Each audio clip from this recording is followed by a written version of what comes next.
کہ جو عدم اعتماد کی ایک جمہوری آف کورس ایک ہے شک ہے آئین میں، لیکن وہ جو جمہوری نظام کے مطابق شک ہے عدم اعتماد کی، اس میں یہ لکھا ہے واضح طور پہ کہ آپ کو جا کے ثابت کرنے ہیں پارلیمنٹ کی بلڈنگ کے اندر جس دن ووٹنگ ہو رہی ہے، آپ نے ثابت کرنے ہیں کہ آپ کے پاس اتنے ووٹس ہیں۔ باہر آپ جو مرضی کہتے رہیں، آپ 200 بندے بھی اکٹھے کر لیں، لیکن وہ پارلیمنٹ کے باہر ہے، اس کو جب تک آپ اس کو ٹرانسفر نہیں کرتے پارلیمنٹ بلڈنگ کے اندر اس دن جس دن ووٹنگ ہو رہی ہے اس دن تک آئینی طور پہ عدم اعتماد کی ریزولوشن جو ہے وہ کامیاب نہیں ہوتی۔ ٹھیک، سمجھ میں آ گیا۔ ایمرجنسی کے اوپر بھی کوئی بات ہوئی تھی علی صاحب؟ کیونکہ آپ ایک وکیل ہیں، آپ کو تو کنسلٹ کیا ہوگا انہوں نے۔ نہیں دیکھیں، ایمرجنسی تو میری نظر میں بات تو نہیں ہوئی، لیکن میری نظر میں آؤٹ آف کوسچن ہے جب تک جو آئین میں لکھا ہوا ہے کہ کس سچویشن میں ایمرجنسی ہو سکتی ہے، جب تک وہ کنڈیشنز نہ ہو، مثلاً کوئی بیرونی طاقت آپ کو خدا نخواستہ کسی طرح ملک کے اوپر حملہ کر دے، یا کوئی انٹرنل ایسا کوئی مسئلہ ہو جو کہ کنٹرول نہیں ہو سکتا، تو ایمرجنسیز تو اس قسم کی۔ تو آج وزیر اعظم صاحب نے علی ظفر صاحب خطاب بھی کرنا تھا، مگر وہ بھی یکدم پہلے انہوں نے کہا جی خطاب کرنا ہے، پھر سینیٹر فیصل جاوید کا ٹویٹ آیا کہ جی نہیں وہ بھی جو خطاب ہے وہ کینسل ہو گیا، وہ خطاب نہیں کریں گے۔ جی یہ میں نے بھی یہ سنا تھا کہ ہونے لگا ہے، مجھے نہیں تھا کہ خطاب کر رہے ہیں، لیکن اس کا جو کینسلیشن ہوئی وہ بھی میں نے سنا ہی تھا۔ جہاں تک خط کا تعلق ہے وہ ضرور میں نے دیکھا تو نہیں، کچھ لوگوں کو دکھایا گیا ہے۔ آفیشیل سیکرٹس ایکٹ چونکہ ایک ہمارے پروویژن ہے کہ اس میں کوئی خط آتا ہے تو اس کو آپ کو رکھنا پڑتا ہے سیفٹی میں، لیکن اتنا میں بتاؤں آپ کو کہ انہوں نے پرائم منسٹر صاحب سے میری ملاقات ہوئی، انہوں نے ضرور کہا مجھے کہ یہ ایک بڑا خطرناک قسم کا جو ڈاکیومنٹ ہے ہمارے پاس موجود ہے، لیکن ہم اس کو دکھا نہیں سکتے، اس کو آپ نے دیکھا وہ ڈاکیومنٹ؟ کیا وہ کیبل تھا سابق امبیسڈر جو ہیں امریکہ سے، ان کا کیبل تھا؟ نہیں، جس طرح میں نے کہا کہ میں نے دیکھا نہیں، خود خط نہیں دیکھا، نہ میں دیکھنا چاہوں گا، کیونکہ میں کوئی آفیشیل عہدہ نہیں رکھتا، اور جب تک آپ آفیشیل عہدہ نہ رکھیں تو میرا خیال ہے دیکھنا نہیں چاہیے۔ یہی آفیشیل سیکرٹ ایکٹ کہتا ہے، صرف وہی ریلیونٹ لوگ دیکھیں جن کا کام ہے دیکھنے کا اس قسم کی سیکیورٹی میٹرز کو، یا وہ پارلیمنٹ میں ڈسکلوز ہو کیمرے میں۔ جی تو علی صاحب آج کچھ صحافیوں نے دیکھا ہے، خرم صاحب چونکہ آپ وزیر خارجہ رہ چکے ہیں، جو جس خط کا وہ ذکر کر رہے ہیں، جو ہمارے تک معلومات آئی ہیں، ظاہر ہے ہم نے تو وہ خط نہیں دیکھا، مگر وہ بتایا جا رہا ہے کہ وہ کیبل تھا سابق جو وہاں کے رہے ہیں امبیسڈر اسد مجید خان سے، اور اس کے اندر وہ تبصرہ کر رہے تھے کہ اگر نو کانفیڈنس موشن جو ہے وہ فیل ہو جاتا ہے تو پھر کیا صورتحال پاکستان کے اندر بنے گی، اور امریکہ اس کے بارے میں کیا سوچتا ہے۔ پہلے تو میری گزارش ہے کہ آپ کے ناظرین کو وضاحت ہونی چاہیے کہ خط نہیں ہے، وہ کیبل ہے، یہ ایک سفارتی مراسلہ ہے جس کو سائفر بھی کہتے ہیں، اور یہ ٹاپ سیکرٹ ہے۔ اس کی یہ وجہ ہوتی ہے کہ جب تک آپ اپنے سفارتکار جو ہیں آپ کے، وہ جا کر دوسرے ملک کے جو معاہدین ہیں اور آفیشلز ہیں ان کے ساتھ کھل کر بات نہ کر سکیں تو پھر ڈپلومیسی نہیں ہو سکتی۔ تو عمران خان نے ایک تو ڈپلومیسی اپنی جگہ پر کہ بھی ایک ایسا سائفر یا مراسلہ جو کہ ٹاپ سیکرٹ تھا اسے پریڈ گراؤنڈ میں ریویل کر دیا، بلکہ واضح طور پر عمران خان صاحب نے ان کا جو آئینی حلف ہے اسے وہ توڑ چکے ہیں۔ آئینی حلف کیا ہے آپ کے ناظرین میں پڑھ دیتا ہوں، یہ آخری اس کا جملہ ہوتا ہے وزیر اعظم کے آئینی جو ان کا حلف اٹھاتے ہیں وہ، and that I will not directly or indirectly communicate or reveal to any person any matter which shall be brought under my consideration or shall become known to me as Prime Minister except as may be required for the due discharge of my duties as Prime Minister۔ تو parade ground پہ اور senior journalist کو آپ نے indirectly communicate تو کر دیا ہے نا، تو آپ اپنا حلف توڑ چکے ہیں، اور اپنی انا کی خاطر اور اپنے سیاسی آگ کو بجھانے کے لیے آپ نے اس کو ایز ایندھن یوز کیا ہے، ایک سفارتی مراسلے کو جس کو آپ کسی کو اب دکھانے کے قابل نہیں رہے۔ ہمارا تو مطالبہ ہے کہ اگر یہ واقعی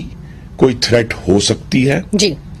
تو پھر ہم سب کے سامنے آنا چاہیے، ہم وزیر اعظم کے ساتھ کھڑے ہو جائیں گے کہ امریکہ کو یہ حق حاصل نہیں ہے. لیکن جب ہمیں شنید یہی ہے، اور ایک سے زائد لوگوں نے اس کو کنفرم کیا ہے کہ اس میں جو لکھے ہوئے الفاظ ہیں وہ ہمارے سفیر کے ہیں، ہمارے سفیر رپورٹ کر رہے ہیں کہ ان کے کسی آفیشل نے کیا کہا. تو جو اس طرح کی حرکت ہے، اب یہ پرائم منسٹر نے پچھلے سال ویسے انہوں نے کہا ہے وہ پارلیمنٹ کے سامنے رکھیں گے. جی بہت اچھی بات ہے، بتا دینا ہمیں. پچھلے سال جون میں آپ کو پتا فورن آفس گئے اور پاکستان کے تمام جو سفارتکار تھے ان کی بہت ہی بھیانک بےزتی کر کے وزیر اعظم واپس آ گئے کہ جناب یہ تو بیکار ہیں اور بدنیت ہیں اور نائل ہیں، ان کو تو پتہ کچھ نہیں کیسے کرنا ہے. اور اب جو ہے پاکستان کی ڈپلومیسی کو جس طرح یہ مسلسل ڈیمیج کر رہے ہیں، اور یہ جو مراسلہ ہے یہ وزیر اعظم کا ایک ریکارڈ بن گیا ہے کہ ایک خیالی اور ہوائی چیزیں بنا کر پھر ہمیں کہتے ہیں دیکھیں میں نے کیا کمال کیا. بھئی امریکہ نے تو آپ سے اڈے مانگے ہی نہیں تھے، تو آپ اگر ایک تفریحی چینل ہے HBO، اس کے اینکر کو کہہ رہے ہیں ایبسولوٹلی ناٹ، اس کی کیا ویلیو ہے؟ اس کی صفر ویلیو ہے کہ جس چیز جو ہوئی ہی نہیں. ان کے وزیر اعظم کے اپنے نیشنل سیکیورٹی ایڈوائزر کہہ رہے ہیں کہ ہم سے تو کسی نے اڈے مانگے ہی نہیں، تو ایبسولوٹلی ناٹ کر کے پورے ملک میں آپ نے بینر لگوا دیا. مگر دیکھیں اس کے بہت برے اثرات ہو سکتے ہیں روبینہ صاحبہ. اس کے اندر ایک بات برے اثرات یہ ہیں کہ وزیر اعظم نے پاکستان کے پوری دنیا میں جو سفارتکار ہیں ان کے ہاتھ اور پیر باندھ دیے ہیں، کیونکہ اب ان سے کوئی بات کرنے کے لیے تیار نہیں ہے. کیونکہ یہ بات اب واضح ہو گئی ہے کہ پاکستان کے جو ڈپلومیٹک سائفرز ہیں، جو سفارتی مراسلیں ہیں، وہ اب سیکرٹ نہیں ہیں. وہ کسی بھی وقت کوئی بھی وزیر اعظم کے کہے گا جی مجھے تو یہ خط آیا ہے، اور اب پورے پاکستان کی سفارتکاری کا بیڑا غرق کر دیں. جو ڈپلومیٹس یہاں پہ بیٹھے ہوئے ہیں روبینہ صاحبہ، وہ پوچھ رہے ہیں کہ یہ خط کیا ہے. اب سوال اٹھتا ہے کہ جی جس ملک سے بھی آیا ہے اس کے امبیسڈر کو آپ بلاتے، آپ اسے پوچھتے تو صحیح، آپ کو ان کا ڈیمارش کرتے. مگر دیکھیے ایک اور جو اچھے عہدے پہ رہ چکے ہیں فیصل واؤڈا صاحب، انہوں نے بھی ایک بیان دیا. انہوں نے کہا کہ وزیر اعظم کی زندگی کو خطرہ ہے. دیکھیں جی فیصل واؤڈا کے جو اپنے بھی خیالات ہوں گے، لیکن اس کو پروف کے ساتھ اگر پیش کریں تو یہ زیادہ بہتر ہوگا بجائے یہ جو ہوائی باتیں یہ کر رہے ہیں اور کافی دنوں سے کر رہے ہیں، جس سے ملک میں بھی جو ہے افراتفری کا عالم ہے، اور انٹرنیشنلی تو ہم ویسے ہی خارجہ پالیسی ہماری آپ کو پتہ ہے کس نہج پہ کھڑی ہے، اور اس نہج پہ آ کے اس قسم کی باتیں کرنا، جیسے کہ بتایا ہے انہوں نے کہ ایک ایسی چیز جو بالکل نہیں آپ دکھا سکتے کسی کو، آپ جلسے میں جا کر دکھا دیں. تو بہتر تو یہی تھا کہ ظفر صاحب نے یہ بات کی کہ یہ کسی ہجوم نے ڈیسائیڈ نہیں کرنا، یہ وہ ہاؤس میں ڈیسائیڈ ہونا ہے. تو یہ 10 لاکھ کا جو مجمع جمع کر کے جو تماشا لگایا گیا اسلام آباد میں، اس میں یہ لیٹر دکھایا گیا. تو بہتر یہی ہے کہ وہ 172 کا جو ہدف ہے، جو نو کانفیڈنس کا سامنا کرنا ہے، تو ابھی یہ اس بات پہ آ ہی گئے ہیں نا. پہلے تو ہم اسی بات کی طرف آ رہے تھے، ہم نے تو پارلیمانی طریقہ بھی کیا کہ آپ ہاؤس میں آئیں، ہاؤس میں ثابت کریں کہ آپ پاپولر پرائم منسٹر ہیں یا نہیں ہیں. لیکن انہوں نے دوسرا راستہ اپنایا. دیکھیں یہ پہلی دفعہ نہیں ہے، بہت دفعہ اس طرح سے یہ کر چکے ہیں، اور اس طرح کی باتیں اور اس طرح سے وزیر اعظم کی حیثیت سے آپ as a leader of PTI کچھ بھی کہتے پھریں، لیکن وزیر اعظم پاکستان ایک بہت ذمہ دار اور ایک بہت معتبر عہدہ ہے. ہم افورڈ ہی نہیں کر سکتے کہ اس منصب سے یہ باتیں کی جائیں. دیکھیے اگر آپ کو یاد ہو، میں آپ کو یاد کراؤں گی کہ 2019 میں جب انڈیا کا سٹیٹس چینج کشمیر کا، آکیوپائڈ کشمیر کا ہوا، تو تب بھی ساری اپوزیشن نے مل کے، خاص کر اگر آپ کو یاد ہو زرداری صاحب نے اس فلور پہ آ کے اسپیچ کیا کہ ہم آپ کے ساتھ کھڑے ہیں، اس وقت یہ ٹائم ہے کہ ہم نکلیں، ہم اپنے انوائس بھیجیں، پورے دنیا میں بھیجیں، ہم لوگ جانے کو تیار ہیں، آپ جہاں کہیں گے ہم اس میں آپ کے ساتھ کھڑے ہیں. لیکن اس وقت بھی یہ آفر انہوں نے قبول نہیں کی، اور بجائے کشمیر کا جو حشر ہوا ہے وہ تو آپ کے سامنے ہے. اور اگر وہ اس ٹائم ہم یہ حکمت عملی کر لیتے، شاید آج چیزیں جو ہیں وہ بہتر ہوتی، بجائے کہ ہم آدھا گھنٹہ باہر کھڑے ہو جائیں اور جی وہاں ایک گھڑی لگا دیں اور اس قسم کی حرکتیں کر کے. تو یہ چیزیں جو ہیں یہ پاپولسٹ تو ہو سکتی ہیں، لیکن یہ دیر پا چیزیں نہیں ہوتی. تو ایک چیز میں سینیٹر صاحب نے بات یاد کرا دی ہے. دیکھیے بیرونی سازش کہتے کہتے وہ ہندوستان جس نے 1 لاکھ کشمیریوں کا قتل کیا ہے، جس نے ہزاروں کشمیری خواتین کی عصمت دری کی ہے،